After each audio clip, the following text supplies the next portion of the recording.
Hello everyone.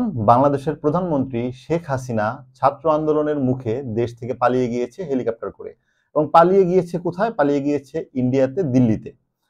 এখন ঘটনা হচ্ছে, এরপরে কিন্তু ইন্ডিয়ান মিডিয়া তাদের খেল খেলা শুরু করে দিয়েছে। সবাইকে এই বিষয়ে সাবধান হতে হবে। আজকে আমি কথা বলবো ইন্ডিয়ার যে গেম বাংলাদেশকে ঘিরে, সেই গেম নিয়ে। বাংলাদেশে কোটা সংস্কারের যে আন্দোলন শুরু হয়েছিল, যে যৌক্তিক দাবিতে তারা আন্দোলন করেছিল, তাকে অবহেলা করে, উপেক্ষা করে এবং অপমান করে শেখ হাসিনা যে ভুল করেছিল, ভেবেছিল তার সব সময়ের মতো পাওয়ার প্র্যাকটিস করে, দমন পীড়ন চালিয়ে তাদেরকে শায়েস্তা করে ফেলবে, তাদের মুখ বন্ধ করে ফেলবে। যার পরিণতিতে হয়েছে ছাত্র আন্দোলন আরো বড় আকার ধারণ করেছে এবং সেখানে সাধারণ জনগণ, সকল পেশাজীবীর জনগণ সম্পৃক্ত হয়ে গিয়েছে, এবং তার পরিণতিতে শেখ হাসিনা বাংলাদেশ থেকে পালিয়ে যেতে বাধ্য হয়েছে। কিন্তু এখন সাবধান থাকতে হবে, ইন্ডিয়ান মিডিয়া যারা রয়েছে তারা কিন্তু শেখ হাসিনার জন্য বা শেখ হাসিনার পক্ষে এক ধরনের ক্যাম্পেইন শুরু করেছে। আমি আজকে দেখছিলাম আরটিভি, ইন্ডিয়ার একটা পপুলার চ্যানেল আরটিভিতে অর্ণব নামে একজন উপস্থাপক রয়েছে। এই অর্ণব একটা টক শো করছে, যেখানে আরো 4-5 জনকে নিয়ে তারা ডিসকাশন করছে যে শেখ হাসিনাকে সরিয়ে দিয়েছে জামাত ইসলামরা, এবং আমেরিকা হচ্ছে এই জামাত ইসলামকে পিছন থেকে ইন্ধন দিচ্ছে এবং জামাত ইসলামকে ক্ষমতায় বসানোর জন্য এই ব্যবস্থা করেছে। এবং সে আরো একটা ভয়ঙ্কর কথা বলেছে, সেটা হচ্ছে সাম্প্রদায়িক দাঙ্গা তৈরি করার জন্য এই গোষ্ঠীটা কাজ করছে। তারা পুরোপুরি ছাত্র আন্দোলন, জনগণের আন্দোলন ব্যাপারটা চেপে গিয়েছে। এবং এই ঘটনাটা কিন্তু আমরা বুঝি ইন্ডিয়ান এই মিডিয়া কেন করছে, বিকজ তারা একটা ন্যারেটিভ, তারা একটা স্টোরি দাঁড় করাতে চায়, তারা আওয়াজ তুলতে চায় যে এটা একটা সাম্প্রদায়িক দাঙ্গা, এটা কোনো ছাত্র আন্দোলন না। এই গল্পটা বিশ্বাসযোগ্য করানোর জন্য এই কয়েকদিনের ভিতরে হয়তোবা বিভিন্ন হিন্দুদের উপর অত্যাচার, বিভিন্ন মন্দির আগুন দেওয়া শুরু হতে পারে।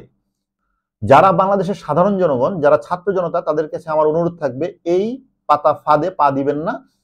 এই ফাঁদ কিন্তু পাততে শুরু করে দিয়েছে সবাই মিলে। আপনার আশেপাশে যারা হিন্দু বা অন্য ধর্মের রয়েছে তাদেরকে রক্ষা করুন, তাদের পাশে দাঁড়ান, ভাইয়ের মতো করে তাদের পাশে দাঁড়ান, সব সময়ের মতো করে, বাঙালি জাতির মতো করে। এটা কিন্তু শুধু একটা চ্যানেল বা একটা মিডিয়া না, ইন্ডিয়ান সরকারপন্থী অনেকগুলো মিডিয়াই এই গল্প ফাঁদার চেষ্টা করছে। এই যে বৈষম্য বিরোধী আন্দোলনকে পুরোপুরি মুছে দিয়ে তারা এটাকে জামাতের একটা আন্দোলন, যা কিনা আমেরিকা সাপোর্ট দিচ্ছে, এইরকম একটা গল্প তৈরি করার চেষ্টা করছে। বাংলাদেশে যারা কন্টেন্ট ক্রিয়েটর রয়েছে, যারা বাংলাদেশের বাহির থেকে যারা কন্টেন্ট ক্রিয়েট করে, তাদের কাছে আমার অনুরোধ থাকবে, এই ব্যাপারটাতে ভোকাল হন, ভালো ভালো কন্টেন্ট তৈরি করুন, জানান মানুষকে যে আসলে কি ঘটেছিল, কেন শেখ হাসিনাকে বাংলাদেশে একটা ঐতিহ্যবাহী দল হওয়া সত্ত্বেও আওয়ামী লীগকে এই পরিণতিতে যেতে হলো, এই পরিণতি ভোগ করতে হলো। সত্য ঘটনা মানুষজনের কাছে জানান। সত্য ঘটনা যত ডিজিটাল প্ল্যাটফর্মে ছড়াবেন, তত তাদের এই মিথ্যাগুলো দুর্বল হয়ে যাবে।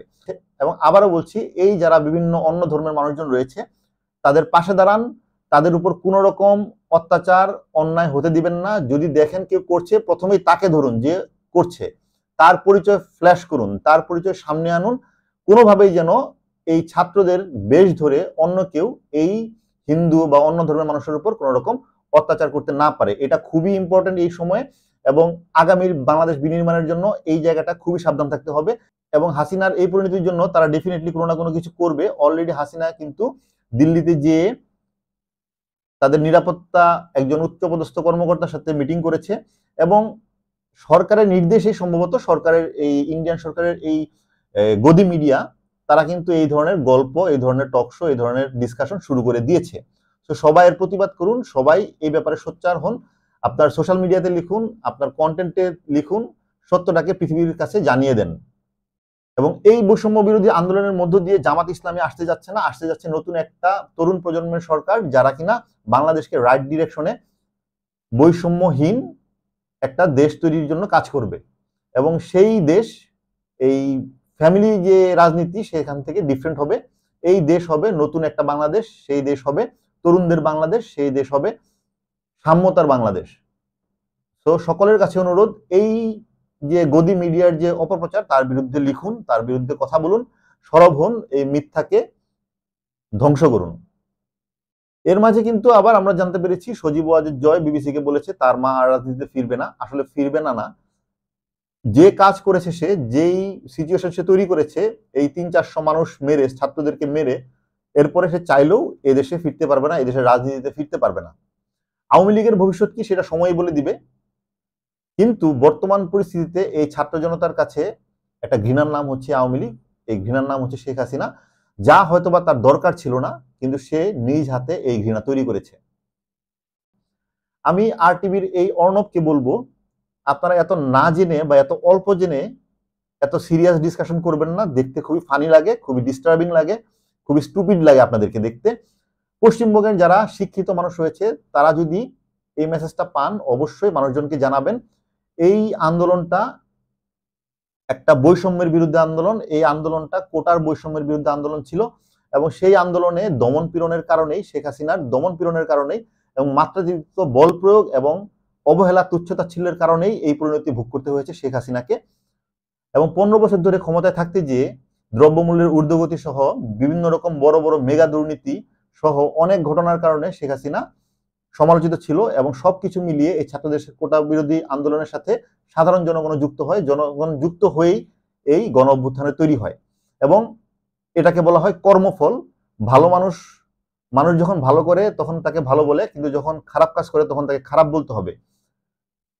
গ্লোবাল পলিটিক্সের এই ট্র্যাপে না পড়ার জন্য সকলকে অনুরোধ জানাচ্ছি। আর পশ্চিমবঙ্গের যদি কেউ দেখে থাকেন, অবশ্যই সত্যটা ছড়িয়ে দিবেন, সম্ভব হলে এই অর্ণবের যে চ্যানেল আছে সেখানে পৌঁছে দিবেন।